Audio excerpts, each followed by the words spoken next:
Bonjour à tous, notre vidéo d'aujourd'hui porte sur l'optique géométrique de la première année S2. La première partie de la propagation de la lumière constituée de trois éléments. Donc, premièrement, la condition de visibilité d'un objet. Deuxièmement, module du rayon lumineux en optique géométrique. Troisièmement, le miroir plan et les lois de réflexion. Donc, on commence par les conditions de visibilité d'un objet. Donc, un objet peut être vu qu'il s'est émis de la lumière ou s'est éclairé, et que s'il s'est pénétré dans l'œil. Donc, par exemple, ici, il y a une source lumineuse, un écran percé, donc les rayonnements émis arrivés ou bien l'œil voir la lumière. Donc ici, l'œil ne voit pas la lumière puisque les rayonnements ne pénètrent pas l'œil. D'autres exemples, parfois l'œil ici situé hors du trajectoire de la lumière aperçoit du trajectoire ou bien du trajet grâce aux fines particules suspendues dans l'air. Ces particules éclairées diffusent la lumière, bien dispersent la lumière qu'il reçoit devant d'autant du point lumineux.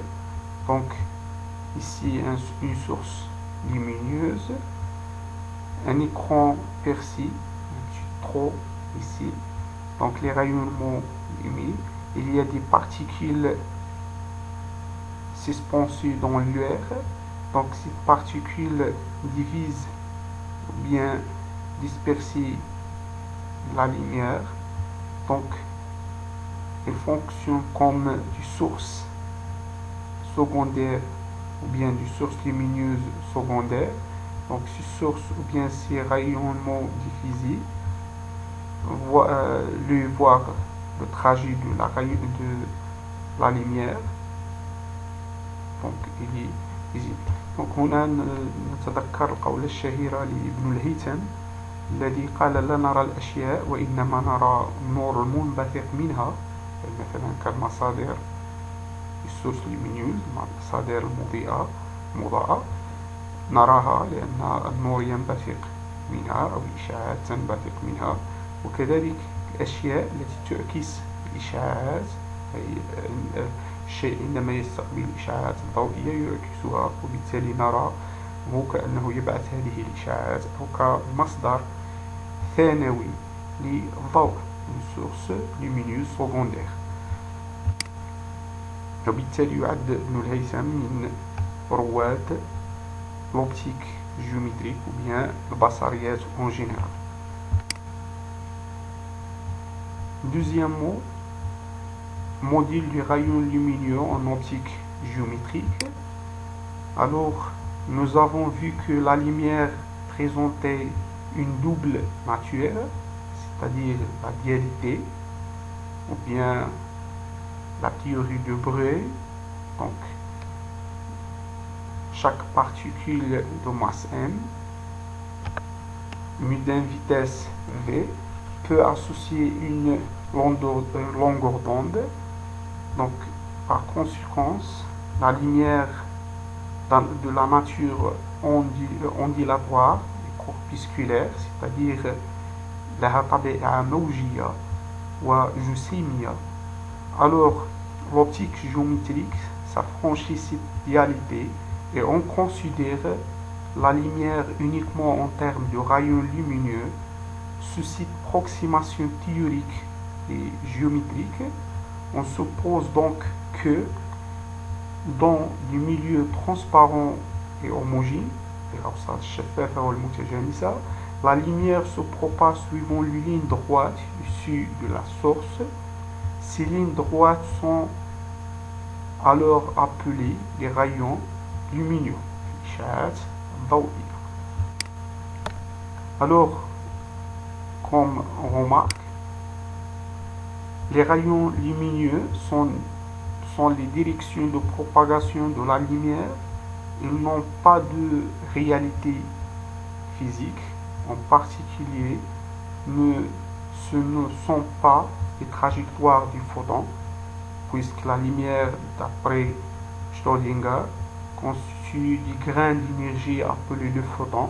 Chaque grain d'énergie associé à une énergie h nu, donc E égale à h nu, donc égale aussi h sur lambda, avec c c'est la vitesse de propagation de la lumière dans le vide, et lambda la longueur d'onde, et h c'est la constante de Planck, et présente en action, puisque leur unité c'est l'énergie fois le temps, leur unité c'est le joule second, donc une action. Alors, limite du module, lorsque la lumière rencontre des obstacles de petite dimension, il y a diffraction. Ce phénomène est déjà vu dans le deuxième bac, diffraction de la lumière. Donc les rayons lumineux ne se propagent plus en ligne droite. Limite du module, lorsque le milieu n'est pas homogène, traversé du milieu d'indices de réfraction, indifférentes par exemple, quand on traverse d'un milieu à l'autre. Des autres phénomènes physiques apparaissent. Donc ici on parle aussi des autres phénomènes comme l'absorption et réfraction et aussi réflexion. Lorsque deux rayons lumineux se rencontrent, ils ne s'interagissent pas. Donc, c'est-à-dire chaque rayon reste comme il est. Donc un faisceau lumineux, peut être considéré comme étant constitué d'un ensemble de rayons lumineux. Un pinceau lumineux est un faisceau lumineux étroit, c'est-à-dire un faisceau lumineux étroit. Un faisceau lumineux converge, un faisceau conique lumineux un faisceau conique converge. Si la lumière se dirige vers un point, donc ici il y a les différents rayons convergent vers un point spring, donc on dit le faisceau conique converge. Un faisceau conique diverge si la lumière provient d'un point, donc il est là, donc les rayons lumineux proviennent du point S et divergent vers l'infini. Un faisceau cylindrique ou bien parallèle si les rayons sont parallèles, donc le point est alors à l'infini. Ici, les différents rayons sont parallèles, alors ils convergent vers l'infini, ou bien ne convergent pas. Le principe de rotor inverse de la lumière, donc la trajectoire suivie par la lumière est indépendante de son sens de propagation. Autrement dit, si un rayon lumineux part d'un point A pour aller vers un point A', en suivant un certain trajet, un autre rayon lumineux peut à partir de A' et suivre le même trajet pour aller vers A. Donc ce principe de rotor inverse de la lumière, il est utilisé pour déterminer la distance moyenne entre la Terre et la Lune en utilisant laser, en envoyant un rayon monochromatique à partir de la surface de la Terre vers la Lune. Donc ce rayon réfléchi par la Lune Donc, au cours de son retour, suivent le même trajet ou bien le même chemin optique. Donc, la notion de chemin optique, il est plus réaliste que le trajet. Donc, nous utilisons dans l'optique physique. Donc, à partir de ce principe, nous pouvons, principe de retour inverse, on détermine la distance moyenne entre, par exemple, entre la Terre et la Lune.